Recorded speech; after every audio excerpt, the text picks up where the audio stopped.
But ये है कि एक पेपर जो था यार, हार्डली ये 35-40 मिनट से ज़्यादा का नहीं, 45 मिनट से ज़्यादा का नहीं था। वो बहुत सिंपल था, ठीक है। आपने इसमें पहले क्वेश्चन के अंदर आपने एक ऐसा डीएफए बनाना था कि जिसमें वो स्ट्रिंग्स जो जीरो से शुरू हों, उन स्ट्रिंग्स की लेंथ जो है वो ऑड हो, और वो स्ट्रिंग्स जो वन से शुरू हों उनमें नंबर ऑफ जीरोस जो हैं वो इवन तादाद में हो, ठीक है। तो मैं इन दोनों लैंग्वेजेस को पास्ट में देख चुका हूँ कि अगर जीरो से मैं कहता हूँ स्टार्ट हो तो ऑड लेंथ हो, इसके लिए किस टाइप की एक्सप्रेशन बनती है या किस टाइप का डीएफए बनता है। We have already seen that. और इसी तरह इवन नंबर ऑफ जीरोस या इवन नंबर ऑफ वंस के केस में भी हम देख चुके थे। तो it was not that difficult, काफ़ी आसान सा था। और फिर इसकी रेगुलर एक्सप्रेशन लिखनी थी, कोई रॉकेट साइंस नहीं थी। अ, आप बना लेते तमाम तर उन स्ट्रिंग्स के लिए जो कि जीरो से स्टार्ट होती और ऑड लेंथ होती, प्लस इसके अलावा दूसरा पोर्शन होता है रेगुलर एक्सप्रेशन का, वो होता जो वन से शुरू होती और इवन नंबर ऑफ एज को जीरोस को एक्सेप्ट करती। तो it was not difficult by any means.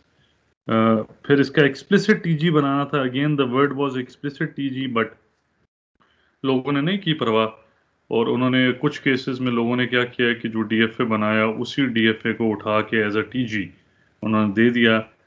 Technically तो बात सही है, मगर मैंने बड़ा क्लियरली बोला था कि मैं एक्सप्लिसिट टीजी के केस में डिफ्रेंशिएट करना चाहूँगा, तो इस बात के मैं नंबर नहीं दूंगा। कुछ मेरे भाई ऐसे हैं जिन्होंने ट्रांजिशन टेबल जब बनाया तो उन्होंने क्या किया कि ट्रांजिशन टेबल में अपने जो उन्होंने, क्योंकि उन्होंने छापा हुआ था, तो उन्होंने हरकत क्या की कि उन्होंने जो डीएफए बनाया उस डीएफए में स्टेट्स के नाम कुछ और थे। ट्रांजिशन टेबल बनाते वक्त स्टेट्स के नाम कुछ और हो गए। उन्होंने जो डीएफए बनाया हुआ था उसके अंदर इनिशियल फाइनल स्टेट्स कुछ और थी, ट्रांजिशन टेबल में या तो थी ही नहीं या कुछ और थी, ठीक है। क्योंकि वो कहते हैं कि चीटिंग भी करनी है तो अक्ल तो चाहिए, तो जल्दबाजी में वो काम नहीं होता। तो ऐसे ऐसे ब्लंडर हुए थे जिनके अगेंस्ट भाई मैंने तो ये एक नंबर भी देना मुनासिब नहीं समझा। अगर आपके ट्रांजिशन टेबल से क्लियरली नहीं पता चल रहा कि कौन सी इनिशियल स्टेट्स हैं कौन सी फाइनल स्टेट्स हैं, तो मैंने इस एक नंबर की जगह ज़ीरो दिए। अगर आपका टेबल आपके डीएफए से मैच नहीं करता, मैंने तब भी ज़ीरो दिया है, ठीक है। क्योंकि टेबल बनाया जाता है डीएफए को देख के। तुम लोगों ने अगर डीएफए कुछ और बनाया हुआ है, टेबल कुछ और बनाया हुआ है, तो वो बन नहीं सकता, डेफिनेटली पॉसिबल ही नहीं है, ठीक है। उस चीज़ के नंबर काटे हुए हैं।